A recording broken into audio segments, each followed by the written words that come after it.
Англис тилиндеги микрофонду өчүрүп коюңуздар, балдары карап аткандар. Сумая Султанованын баласынын үнү болот окшойт.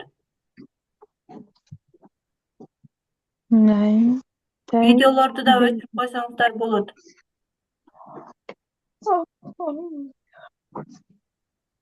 Видеонун сүрөтүн өчүрүп койсоңуздар салкын түшөт.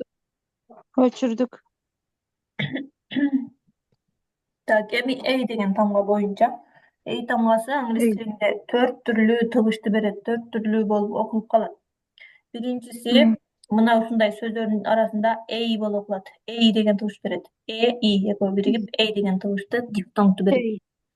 Бул A тамгасы мына ушундай сөздүн акырында үндүү тамгалар бар болсо, 4 тамгадан турган сөздөрдүн ортосунда болсо, A тамгасы A бойдондо окулат. Андан кийин экинчи учуру жабык муунда А болуп окулат экен. А же болбосо деген үн менен А.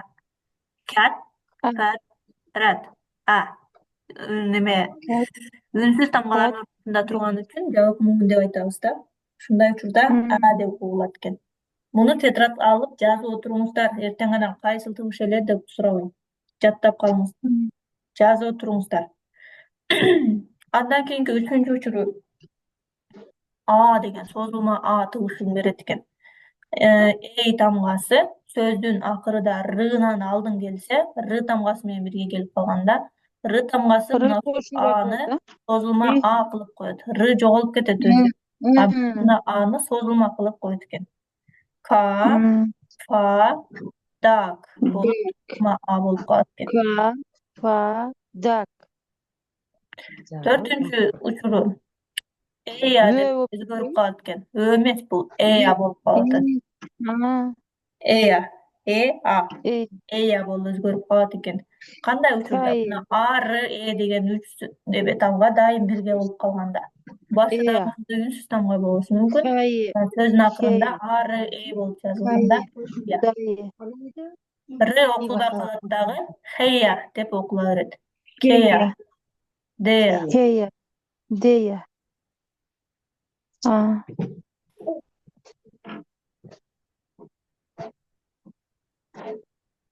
Андан кийин О тамгасы боюнча. О тамгасынын дагы 4 түрлүү айтылышы, окулушу бар экен. Тыбыштарды берет ушундай. Биринчи учуру O деген тыбышты берет, дифтонгду берет.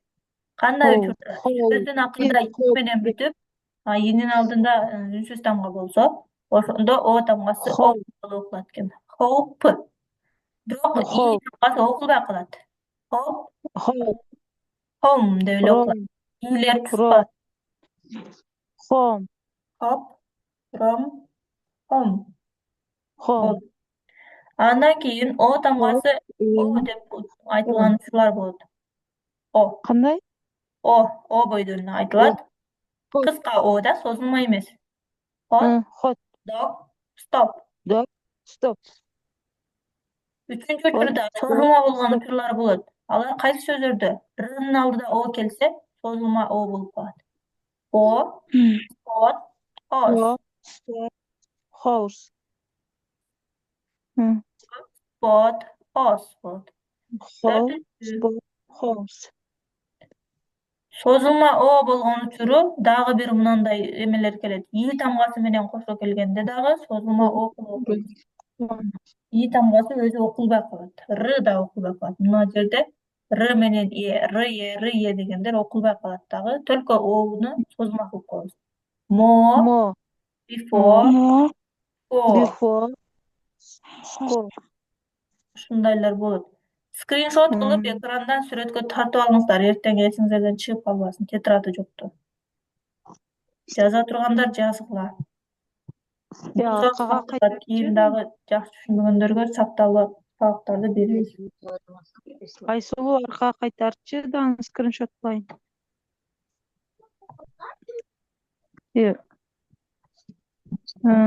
Ортодо бите калып кеттиби? Жок, ал адашып наракка өтүп кетти. Сактанып кеттим. Уну өттүк, эми Ю деген тамга аралган да. Ошол Юду дагы 4 түрлүү окулуштары бар экен. Мына жерде ю деп окулат. Й, у, созулма у. Ю. Бирок созулма десе өтө узун созуп жибербейсиздер да, кыска эле созулат. Мондай сөздөрдө Т аркасында и тамгасы бар болсо, ю болуп окулат экен мыналар. Cute, computer, cute. Айтылбай калат да. И өзү айтылбай калат, мына үнсүз тамгалар эле айтылат да. Югол өзгөрөт. Cute, computer, cube. Компьютер. Куб. Экинчиси А болуп окулган учурлары бар. Ю тамгасы А болуп окулат. Мына ушундай сөздөрдө. Жабык муундарда. Мына сөздүн акырында да үндүү тамга жок. Бүт эме үнсүз тамга менен жазылып туруп, ошон үчүн муну дагы А кылып окушат. Cup, Кап. bus, Бас. lunch. Ланч. Үчүнчү Cup. учурда Бас. Ланч. Ö болуп окулат экен. Ю тамгасы. Ö. И эми өгө Эки точкасы бар болсо, бул созулма деген түшүндүрөт. Ö болот. Созулат. Окей. Hurt, Окей. low. Höt. Лök. Мына кызыл белги менен караңыздар. Юнун жанында Р бар болсо, Ö болуп өзгөрүп кетет да. И. Р тамгасы бар үчүн ушул Р тамгасы көп тамгаларды ушинтип буруп таштайт экен. Өзгөртүп жиберет. Окей. Окей. Hurt, low. Лök. Төртүнчү учурда Юэ, Юэ деп да окула турган сөздөр бар экен. Алар Удан кийин Р, анан Е тамгасы келип калганда. У, Р, Э деген үчөө дайым бирдей ушундай жазылса, буларды Юэ деп окуп койт экенбиз. Юле. Мынау Е, У, Э. Юэ. Küve. Küve. Küve. Endüve. Эндюэ, Кюэ. Endüve. Püve. Küve. Endüve. Püve. Мындай окулат. Küve. Endüve. Püve. Töke. Höt. Апалар Лök. ушул нерселерди сөзсүз жакшы жаттап калыңыздар. Балдарга үйрөтө турган сиздер болосуздар. Эми ай тамгасы. Англис тилиндеги ай тамгасы дагы созулма тамга да. Ошон үчүн мунун дагы 4-5 түрлүү окулуш тыгыштары бар. Так, биринчи учуру моундай үнсүз тамгалардын ортосунда турат, бирок акырында үндүү тамга бар и. Ошондой учурда муну ай деп окуйт экенбиз. И тамгасы калат. Bike, Wife. kite. Bike. Kite. Экинчиде Kite. жабык муунда келсе, ай тамгасына и деп окуйт. Өтүп кетти. И деп окуйт экенбиз. Hit. Lit. Fit. Hit, lit, fit. Fit. Үчүнчү и менен ы келип калганда Ö болуп кетет экен. Ö. Girl, bird. Bird.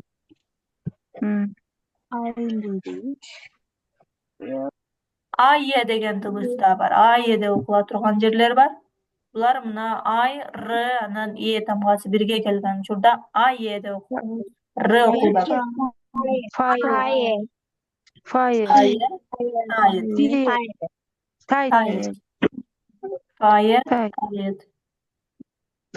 Буну дагы жазып алгыла, сүрөтүнү тартып алгыла.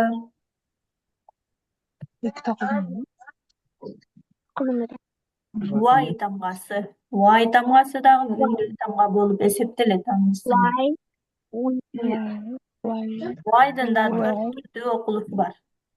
Биринчи ай болуп окулган жерлер. Булар сөздүн акырында келгенде, анан мына ушундай үнсүз тамгадан кийин келип калганда ай болуп окулат экен. Анан мындай сөздөр өтө эсептелүү эле аз гана эле сөздөрдө ушундай окулат. Fly, Y. Fly, Y. Анан экинчиси и болуп окулат тургандар бар. Бул мына ушундай үнсүз тамганын ортосунда келет. И болуп окулат. Typical system. typical, Ne bolop typical Бул system. сөздөрдөгү эсептелүү эле аз эле сөздөр. Ушундайлардын өзүн жаттап эле алсаңар анан башкаларынан адашпайсың. Why? Why? Анан үчүнчүдө y тамгасы r менен чогуу келсе, yдан кийин r турганда ö болуп өзгөрүп калат бул жерде дагы. Metal, metal, metal. Кечиресиз, эжекейден башкалар микрофонду өчүрүп коесуздарбы? Мешайт берет экен бул жактагылар угулбай атат. Микрофондорду Бир эле чүлөп окуп аткандар. Төртүнчү учуру Ай A болуп. деп окулат. Бул жерде дагы yдан кийин r, e тамгалары чогуу келгенде ae болуп өзгөрүп кетет. R окулбайт. Tae, fae деген дагы сөз бар. Tae, ушундай r менен e келсе ae болуп окулуп калат экен. Fly. Why? Ана экинчидегини айтып койчу. Экинчи и болуп окулат. Typical system.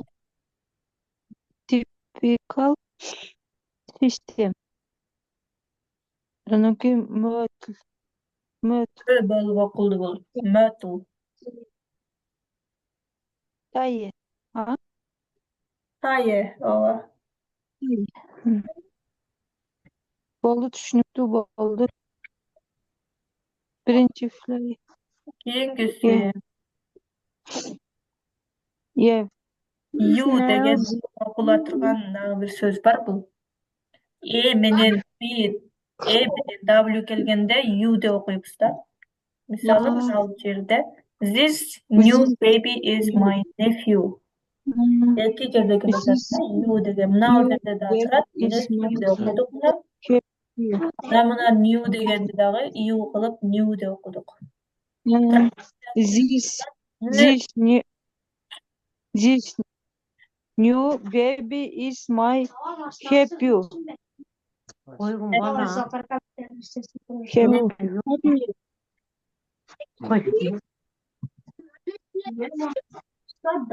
Булар кандай? Анан C тамгасы, эми үнсүз тамгалар. C тамгасы C'нин аркасында I турса, I же Y тамгалар турса сөздүн акыры C'ни S деп окуйт экенбиз. S болуп окулат. G тамгасы I тамгасы менен I тамгасы, Y тамгалары менен чогуу келсе, муну G деп эле окуйт экенбиз. Башка учурда G деп окуйбуз. Ушул I, Y деген ушундай үндүү тамгалар көп учурда ушу үнсүз тамгалардын окулуштарын өзгөртүп жиберет да. Ушуга карап табыштарды үйрөнүү кыйыныраак болуп кетет англис тилинде.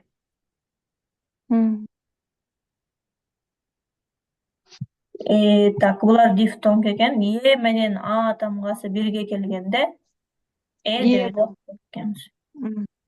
Кээде муну I деп да окуйбуз. I деп да окулат.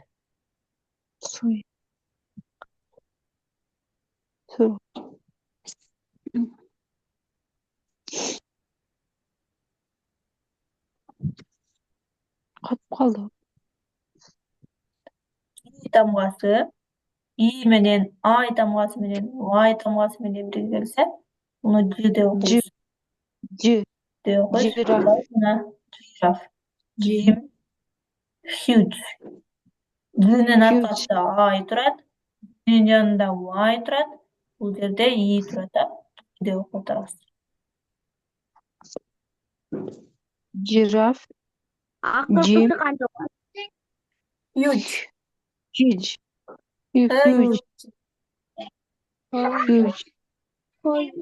Giraffe. Jim. Huge. Giraffe. Jim. Huge. Түшүндүңүздөрбү? Ооба. Азыр эми текст ачабыз, тексттерди окуйбуз.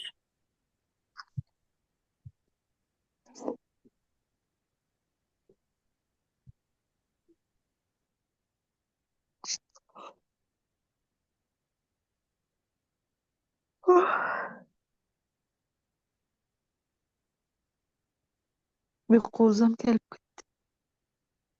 11 boldu o saat. Keche uykda Mana öyle anda tahandimmi? birinci saatte uşunu öttük bile. Esiňizde mi? He. Bunu ötelektiz beri. Yok, öttük. Başka çara öttük. Biroq Bu şu başka. sözde var, arada sözleri bar ele. Şu sözler aytılganda Aralaşken. Demek munda dagı bilişimiz kerek bolgan kebirki tuguşlar var. Eki o kese u bolup ketет. Eki o kelgen жазылып kalganda u kılıp koyuşta. Kıska u sözüne u. Luk, U. luk, ul. Eki i birge kelgende i bol. İlle i sok. Three, B, C. Ye menen a birge kelgende i bolup kalat. Nausul sözlerde. T, I, mi, C. ti. Si menen ey tamgası birge bolgondo sü de okuytken. Tı, şı dep turgan sü bolup kalat. Cheese, Cheese, peas, peas, peach, iç. peach. S menen Şı bol. ey tamgası birge yazılsa bunu şı dep okuyubuz. Şı tıgışı buna. She, short, Fiş. Si, key eki tamga birge yazılıp kalsa bunu k de öyle okuyubuz. Sığını okpay koyubuz. stick, Back,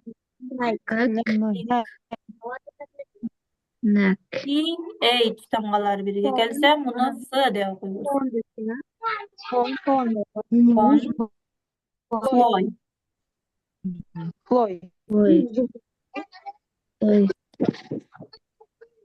Si, ey tamgalары birikkende eki tıbış veredi mınal jerde. Biröösü mınal sı degen tıbış.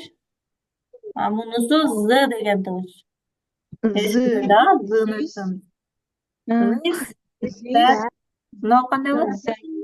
zank, Sı men okuata, mınal tuş men okuat. Sı tıbışı, bu z tıbışı. Z, W, H tamgası birge kelgende v'ni öyle okuyubuz. V'ni okuyubuz, sı diye olup ketedi. what, Why?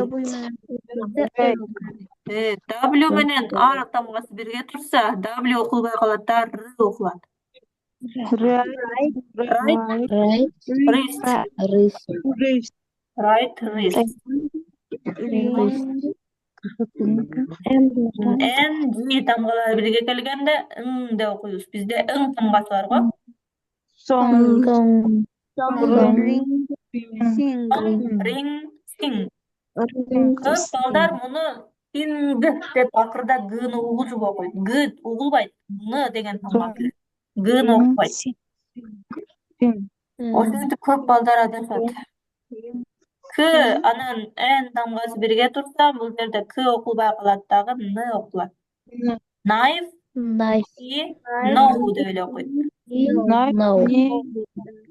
knife, ni, no, no, kız okulda koyuyor. Knife, ni, no, book, three, B, C, T, meat, C, peach, she, shop, fish, Сочинение back, neck, phone, Floy, this, Three B C way, brush, bird, broom, knife, knife, knock, Çınara degen kim? Çınara. Apası uçu okuçu. Knife. Sink. No. What? Why? Or right? Wrist. Song. Song. Ring. Ring. Sing. Knee. Tea. Tea окажется. Ми. Tea.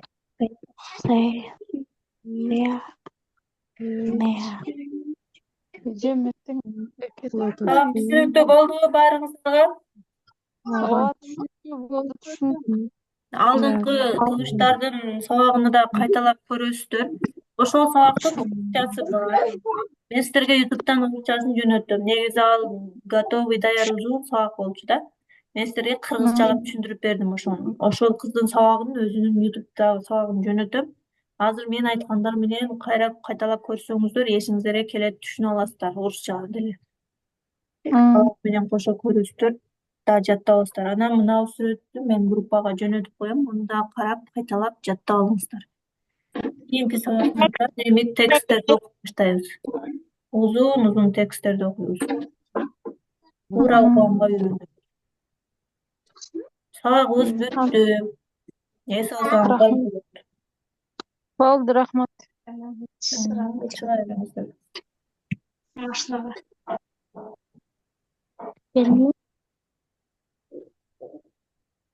Рахмат чоң. Эжеке, Алла разы болсун. Жакшы, эс алыңыздар.